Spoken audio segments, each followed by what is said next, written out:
Down go the Clemson Tigers. And now, does America need to be taking Georgia Tech seriously as a college football playoff contender?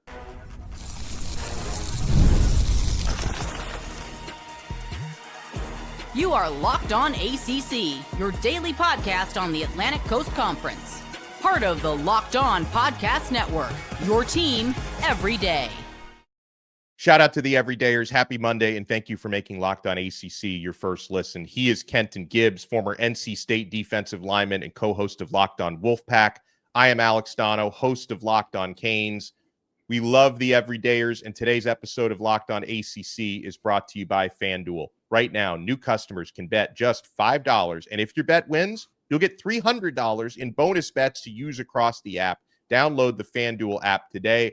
On this loaded episode, we're going to talk with best-selling sports author Gary Myers, who wrote a book, Brady versus Belichick, the Dynasty Debate, because we want to pick Gary's brain on Bill Belichick at North Carolina, how that happened, why that happened, and can he turn around a college football program? We'll talk about the AP rankings that dropped yesterday, but bigger story, fair to say, is Brent Pry out at Virginia Tech. Didn't think it would happen quite this quickly, but when you start 0-3 and you're getting steamrolled every week, it had to happen when it did.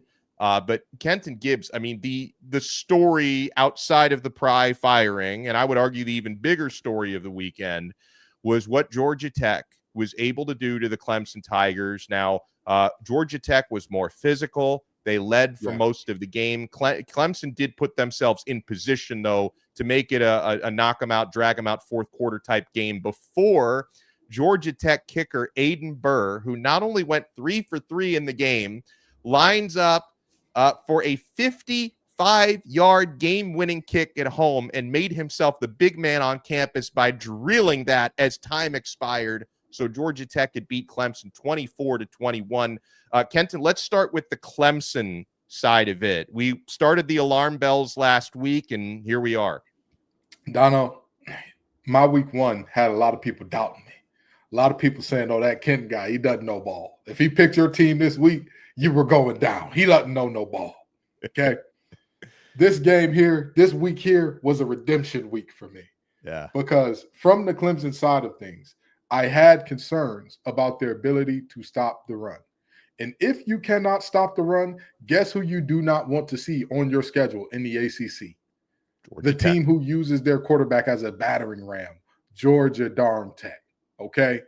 You had to see a head coach that is a former offensive lineman coming down the pipe when you cannot stop the run. How did everybody think that was going to go for Clemson? How did everybody think that was going to go? So from the Clemson side, you have to do some major soul searching and some major getting it together, because we talked about the fact that Clemson could lose to LSU to start the season. They could lose to South Carolina to bookend the season, and they could still end up in the ACC championship. Now, your road just got significantly tougher. Yeah. And even if we think back to last year, Clemson needed, and I'm sorry to talk about this, Donno, because I know you got a little PTSD. Okay, Clemson I'm over it. Go ahead. Brent Brown and the boys to stage a 3-tutty comeback to get them into the ACC playoff or the ACC championship, which then in turn got them into the playoff. This year, to start off your ACC schedule with a loss to Georgia Tech, that's rough. And even beyond that, Donno, here's the most concerning thing about it, because defensively, you know that the talent is there, and defense is mostly based off of alignment, assignment, talent. Do guys know where they're supposed to be aligned? Do guys know what their assignment is? And do you have the talent to do it? When we talked about Miami's defense last year, right? The talent was there. The alignment oftentimes was not. You talked about the fact that they struggle majorly against very basic motions. That's an alignment problem that you cannot figure out, wait a minute, what are we doing pre-snap, which then messes with your assignment. Clemson seems to have the alignment part down. They have the talent part down. Guys are not executing their assignment. So they may be able to figure that part out. They may be able to figure out, hey, this is how we're supposed to execute. That's not what's concerning to me. What is concerning to me is this wide receiver core that's supposed to be one of the best in the nation has been a massive disappointment.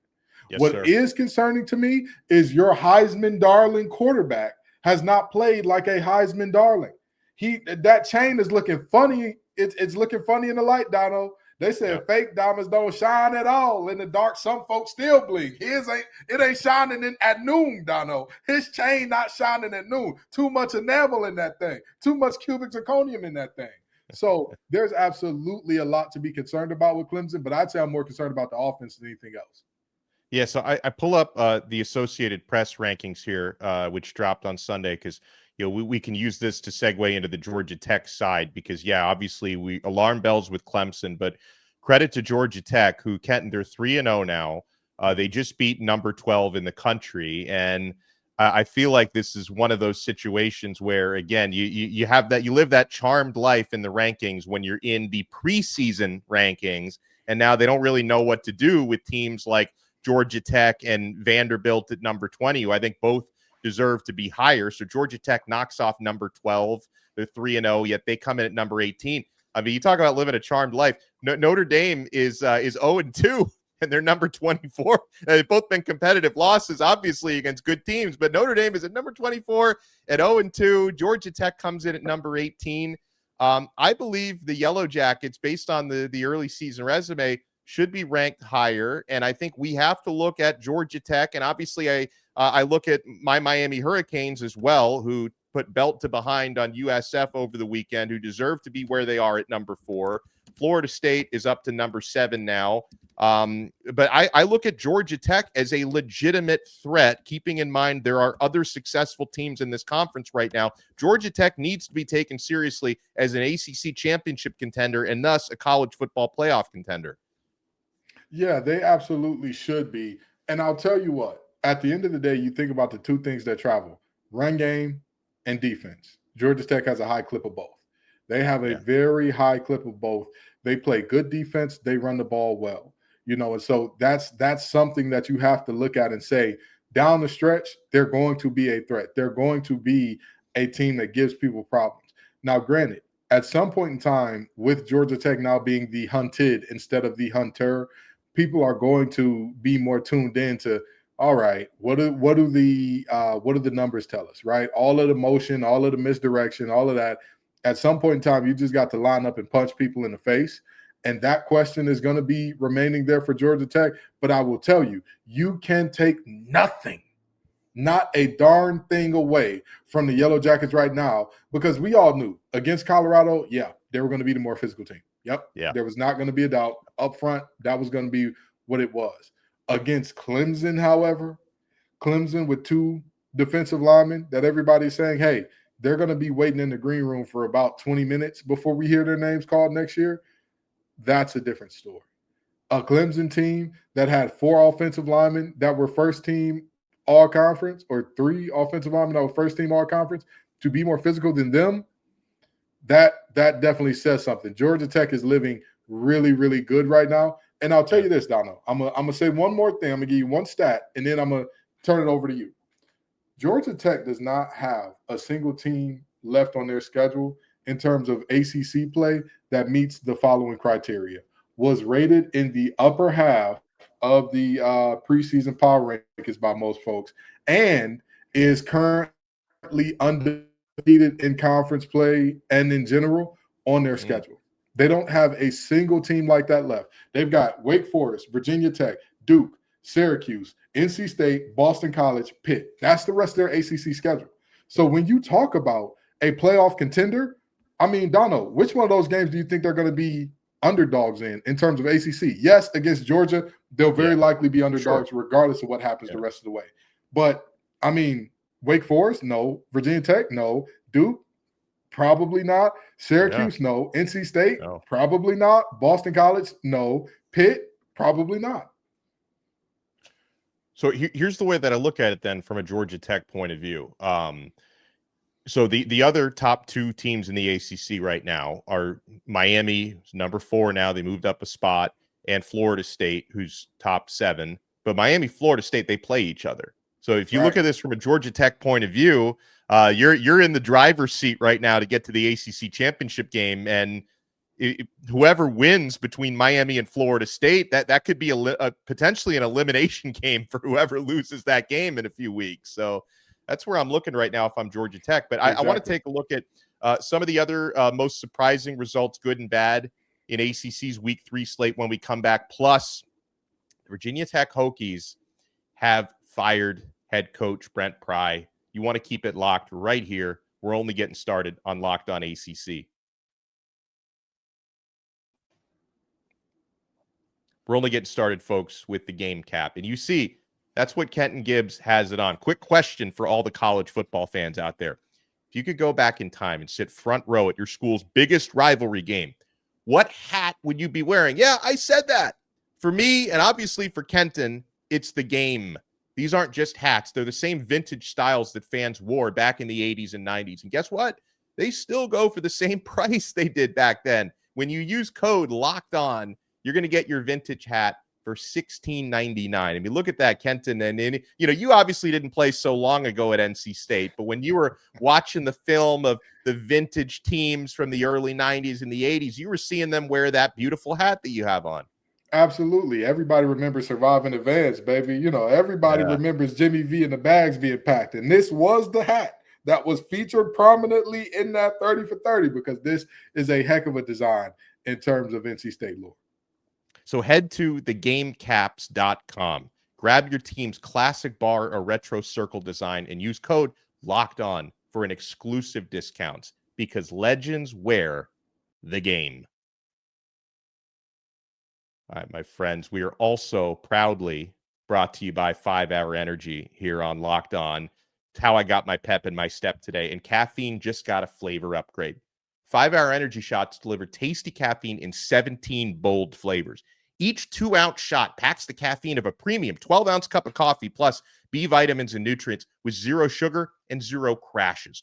What I love most is how portable they are. Big taste, tiny shot. You can take it anywhere and get that boost when you need it.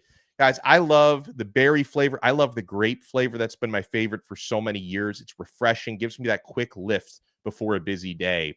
Honestly, I love how fast 5 Hour Energy kicks in, and I love that it's sugar-free, so I don't have to worry about crashing out later. Enough with the boring, flavorless caffeine. It's time to give your caffeine a flavor upgrade with 5 Hour Energy shots. Get the favorites you love, or be bold and try something new in store and online at 5hourenergy.com or Amazon today.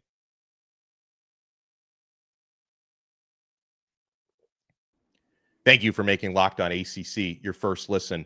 All right, so Kenton, the next place we go after Georgia Tech's mild upset win against Clemson. Although if you listen to Kenton Gibbs, it wasn't an upset because he predicted that. I predicted a close win for Clemson. Kenton predicted the Georgia Tech dub. I had actually Kenton in number 5 Miami against number 18 USF. I was a little bit conservative on that one. I went 31-17. You told me not to worry about USF because Miami is stacked on both lines of scrimmage.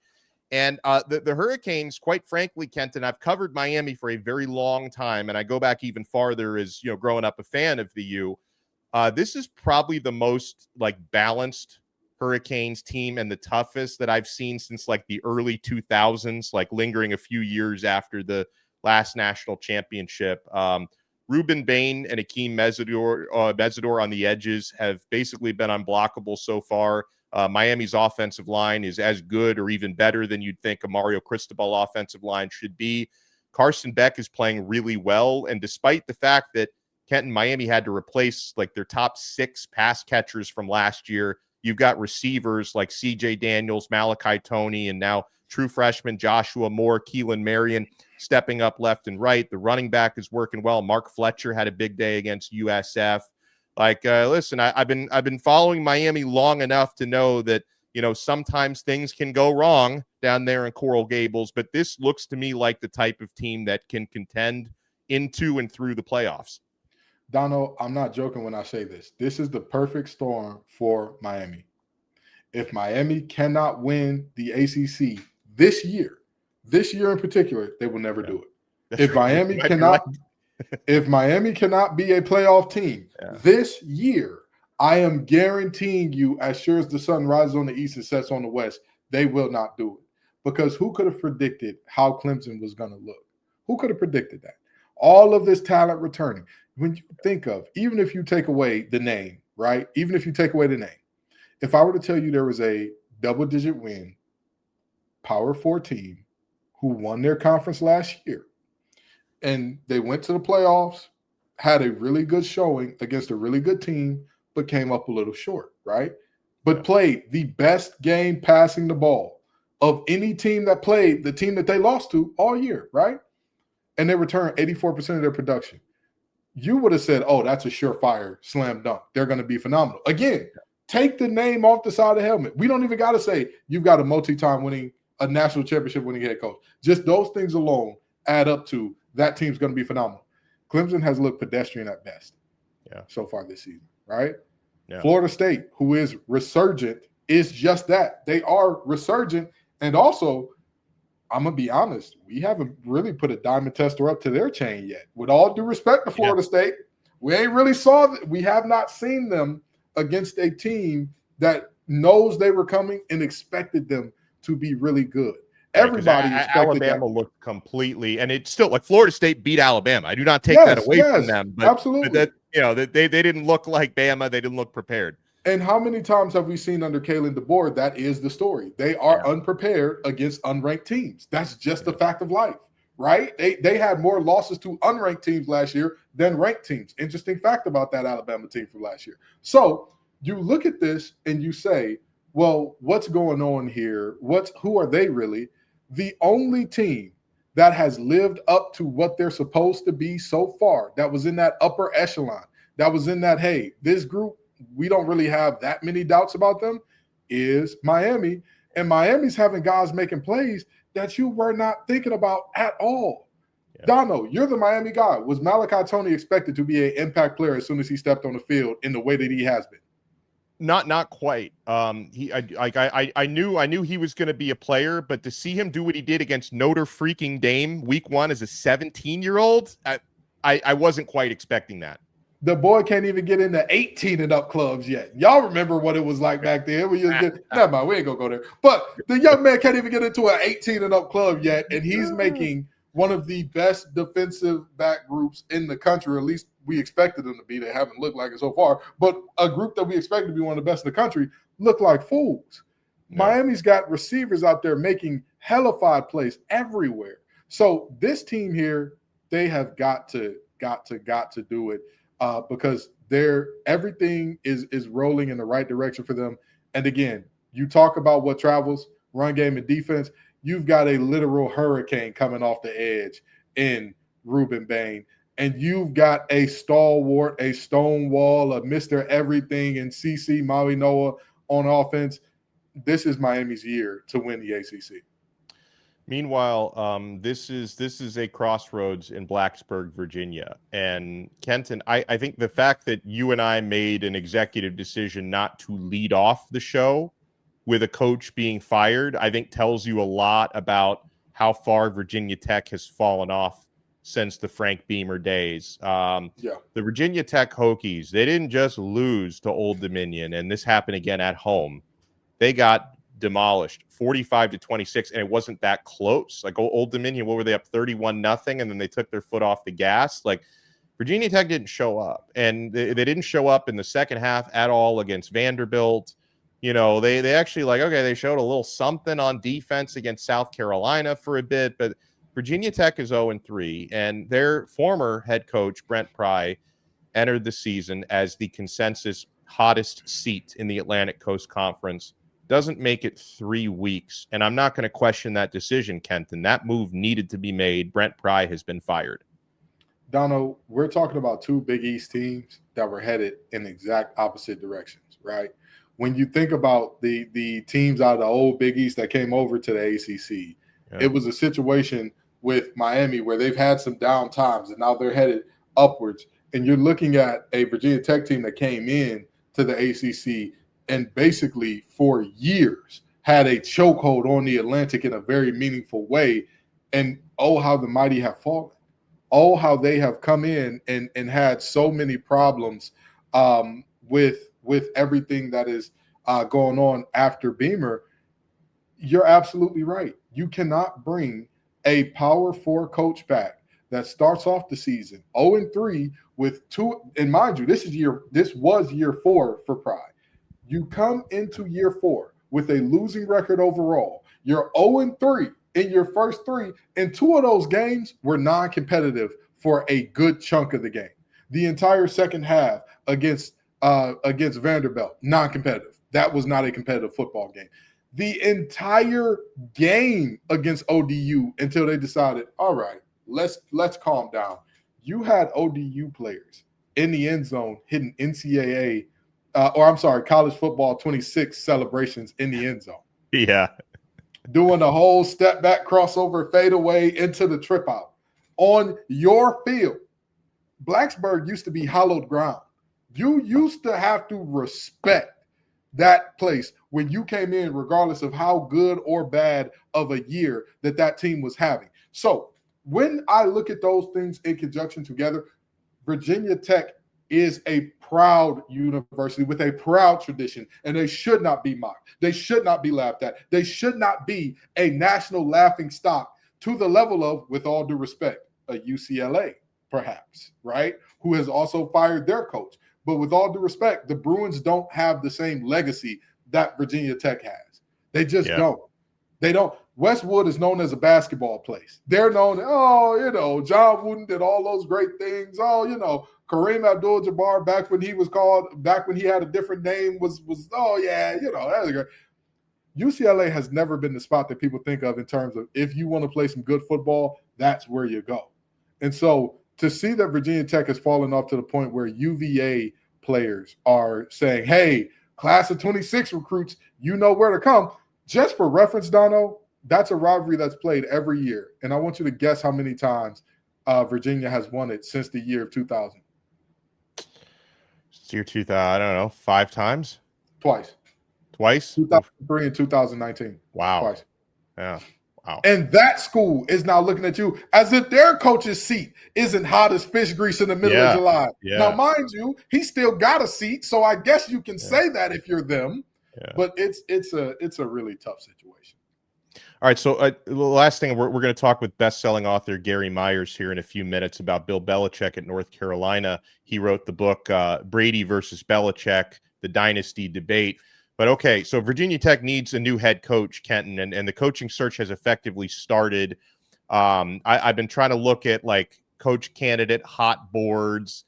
Obviously, they're going to bring up the name Shane Beamer, given who his daddy was and growing up in Blacksburg around that team. Beamer in South Carolina doesn't look that great right now, so I don't know.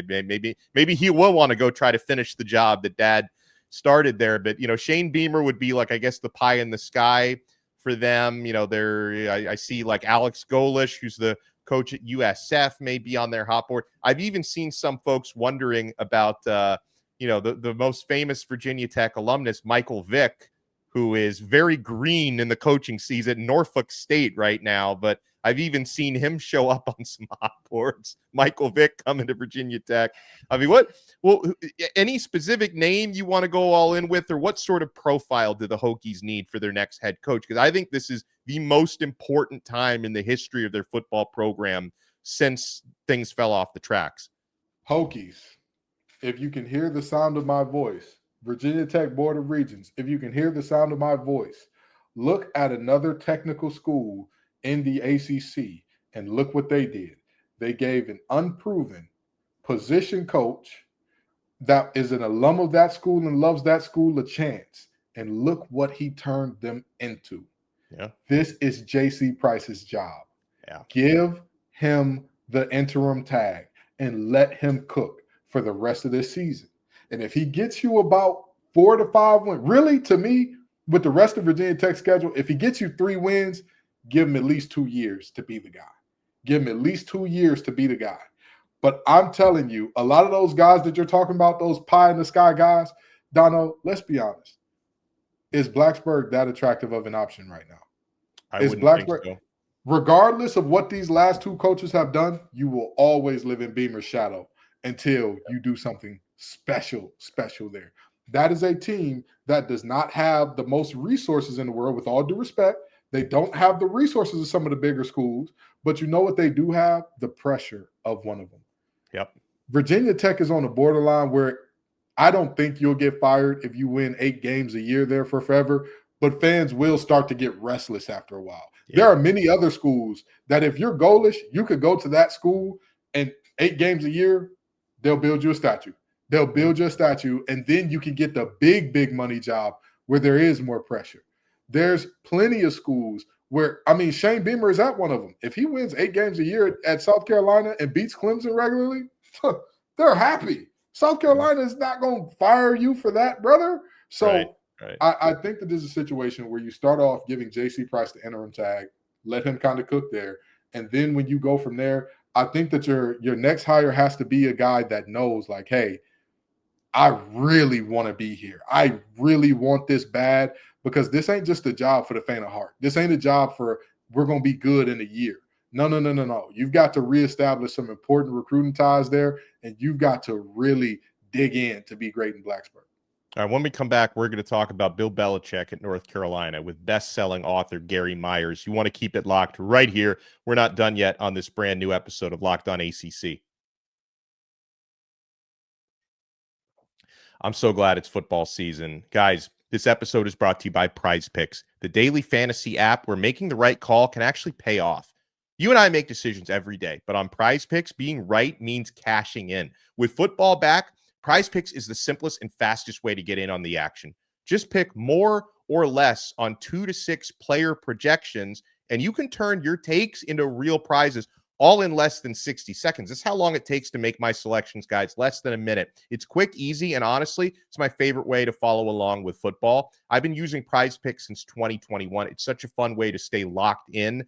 And guys, one of the best parts about Prize Picks is even if one of your picks misses, Prize Picks invented the flex play, so you can still double your money. Download the Prize Picks app today and use code LOCKEDONCollege to get $50 in lineups after you play your first $5 lineup. That's code LOCKEDONCollege for $50 in lineups after your first $5 play. Prize Picks. It's good to be right. We're also brought to you by FanDuel. Guys, my Saturdays, my Sundays, my Thursday nights, my Monday nights, it is filled with FanDuel during football season. FanDuel makes sure you're ready for kickoff with a can't-miss offer. Right now, new customers can bet just $5, and if your bet wins, you'll get $300 in bonus bets across the app. Guys, I love using FanDuel because it fits however you like to bet. Player props, building a same-game parlay, which I love, even jumping in live as the action unfolds. It makes every game more exciting, whether you're watching your team or just keeping an eye on your fantasy lineup. It's quick, it's easy, and it's the best way to add a little more energy to your Sundays. So are you ready to play? Download the FanDuel app now by visiting FanDuel.com to get started. That's FanDuel.com to place your first $5 bet. Thank you so much for making Locked On ACC your first listen and your first watch. For your next listen, make sure you check out Kenton Gibbs and Grayson Boone, who do an awesome job on Locked On Wolfpack. I host Locked On Canes. And, of course, here on Locked On ACC, we cover the North Carolina Tar Heels. And you talk about perspective. Let's bring on our special guest, who is a best-selling author of 7 different sports books, including Brady versus Belichick, The Dynasty Debate.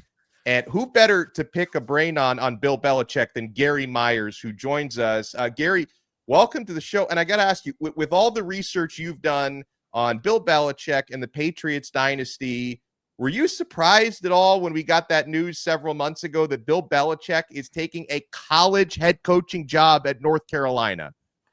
I was shocked. But then when you think about that, he still wanted to coach very much, and nobody in the NFL was going to hire him. Well, he wasn't going to go coach in high school. Maybe he would have. But, you know, his fact that his father coached at North Carolina was probably a little bit of an emotional attachment to him, although that was an awfully long time ago. I just think he was desperate to coach. Now, I'm not saying you only take the Carolina job if you're desperate. I'm just saying that just shows how much he wanted to coach, that he's willing to get into this whole NIL transfer portal era, which has got to be just incredibly difficult for any coach. But a guy who's never coached in college, it's just got to be just a monster task. Now, Gary, I know that in America, we like absolutes. We like a quick answer, 100 here, 0 here, 0 here, 100 here, whatever it looks like, right? But in terms of the success that we saw from the Patriots and all that, what percentage would you say this is a direct result of Bill Belichick? And do you believe that he can recapture that type of magic that he had going way back with Parcells and then with the Browns and then with the Patriots? Or is it kind of like B.B. King said, the thrill is gone, it's over? Wow. I mean, I would just bet on Belichick turning it around to Carolina because he's a great coach. Yeah. But a great coach needs really good players. So we don't know what kind of recruiter he's going to be and how much he's going to be able to really I know he's got like what 70 or 75 new players at Carolina this year than they had, a turnover from last year. I mean, I don't know how good they are. I watched the TCU game. I wasn't overly impressed at that point on the roster that he put together, but he's so good at what he does and he surrounds himself with smart people that I think that he will be able to assert himself as, and win there. To the degree that he won in New England, it really depends on whether he gets himself a great quarterback. It really comes down, football really comes down to, do you have a great coach? Do you have a great quarterback? And if you have both, then I think you can win because you can fill out the roster and win that way. But if he doesn't have a great quarterback, then he's not going to win there. And is he going to be able to recruit a great quarterback? I don't know. He didn't in the first transfer portal from what I saw on opening night. I didn't really pay attention to the last couple of games. I know they won big on Saturday. The quality, he's not into the ACC schedule yet. So we'll have to wait and see. But he was very instrumental in what happened in New England. I mean, you'd be foolish to say that it was all Brady. Now, I think the majority of it was Brady as it evolved. Early on, it was all Belichick. He didn't have a great quarterback when he went there. Drew Bledsoe was not a Drew Bledsoe fan, and Tom Brady was a sixth-round pick. So he proved with Brady that he could develop a quarterback, and Bill was very instrumental in Brady's development because the quarterback coach, Dick Rabine, passed away in the middle of his second training camp, and Bill became the de facto quarterback coach during the most important part of Brady's career. He helped develop him. So you have to figure that if he gets somebody in North Carolina that has some ability, that he and his coaching staff are going to be able to turn him into a really good college quarterback that can potentially get him into the playoffs. Obviously not this year. I don't think it'll happen, but I wouldn't be surprised if next year that Carolina has a really good team. We're joined here by best-selling author Gary Myers, who wrote, among other great books, Brady versus Belichick, The Dynasty Debate. And Gary, you mentioned it a little bit there on Brady. You look at, because I remember the debate was a lot more fierce when Brady was still in New England, and people would, I've been doing sports talk for many years, and one of the default topics is it Brady or is it Belichick? But then, you fast forward to the post-Brady era in New England when Brady went down to Tampa Bay, got himself another Super Bowl, was a perennial playoff guy there while it went in a different direction for New England. Like when you're writing this book, like how much did that debate change in those final few years when Brady did what he did in Tampa? Did that seem to settle it on the Brady side? Alex, I don't think that has anything to do with it. Yeah. To me, it's irrelevant to the argument of what they did together. And Kenton, by the way, you're shaking your head. You probably don't agree with me either. But I think what they did apart, there was just different circumstances. Tom picked a really good team in Tampa that just needed a quarterback who wasn't going to throw 30 interceptions like Jameis Winston had done. I mean, they won 7 games the year before he got there, and the quarterback threw 30 interceptions. Now, he also threw 33 touchdowns, which obviously is really good. But, you turn the ball over 30 times. I don't know how many fumbles he had, but it was 30 interceptions. That team was ready-made to win, had a good defense, good receivers, good offensive line. Belichick's downfall in New England is he didn't have a succession plan in place to replace Tom. He thought it was going to be Garoppolo, but Brady kind of forced Garoppolo out of there. But Bill didn't. He had a couple more drafts after that to find a successor and never did it until he took Mac Jones, who turned out to be, not so good, at least in New England. But I think the argument and the basis of my book is who deserves the credit for what they did together. What they did apart, I guess I have no problem. Anybody who disagrees with me on this, but I just think what they did apart is irrelevant to the argument. So Gary, I was actually nodding there because I do agree with you. Oh, okay. I My told mistake. everybody that, Tom Brady going to that Tampa Bay team, everybody said, "Oh, Tom was the secret sauce," and I'm like, so drafting Tristan Wirfs means nothing. Drafting Whitfield means nothing. Their linebackers developing into all pros overnight meant nothing because these guys were going into year 2, 3, 4, where you normally see the biggest jump. All of that means nothing. It was just Brady. It was the Brady difference. Gronk coming back to play with Brady again means nothing. Gronk, who had more touchdowns than O.J. Howard and Brate combined, meant nothing. That meant nothing. It was all Tom Brady. So I agree with you that the situations that we saw conspire later didn't have much to do with it. But I want to kind of dig into what you said there in terms of Bill Belichick as a quarterback developer. This is something that we are going to see at a high level or not in the future. But I also want to ask, in terms of, do you think he still has it as a quarterback developer is one part of it. And the next part of it, let's say that things do get turned around this year at North Carolina. Do you see this as a one-year reclamation project for Bill, or do you see this as something where he could potentially stick in college long-term? And again, we know this is all speculation, but just from your opinion, as somebody close to that situation between Brady and Belichick.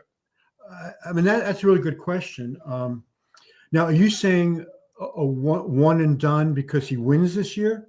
Yeah, because if he were to turn this around and things were to go correct, or things were to go in a positive direction for him, do you see this as a one and done in that regard? Because I think even if he's terrible this year, UNC is going to give him another year. They're going to give him another year regardless. Oh, yeah. I mean, you got guaranteed money for 3 years. Exactly. So if he turns this thing around, do you see this as a one and done, or do you see this as a situation that plays out where we do see him get back in that developmental bag and building up a quarterback that, like you said, either comes from the portal or from high school to turn into something special?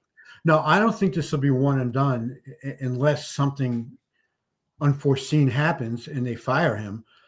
But he's not getting another NFL job. I'm fairly certain of that.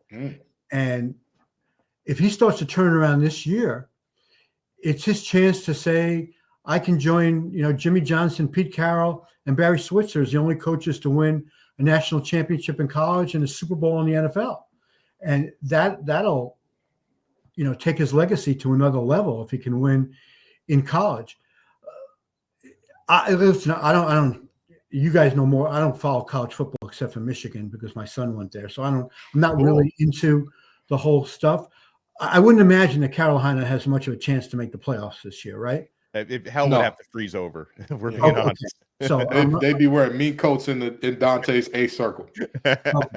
So we'll look at this as a transition year for Bill to familiarize himself with the college game, how to improve the roster going forward in his second year, and get himself a quarterback. Like I said, that's going to be the key to me.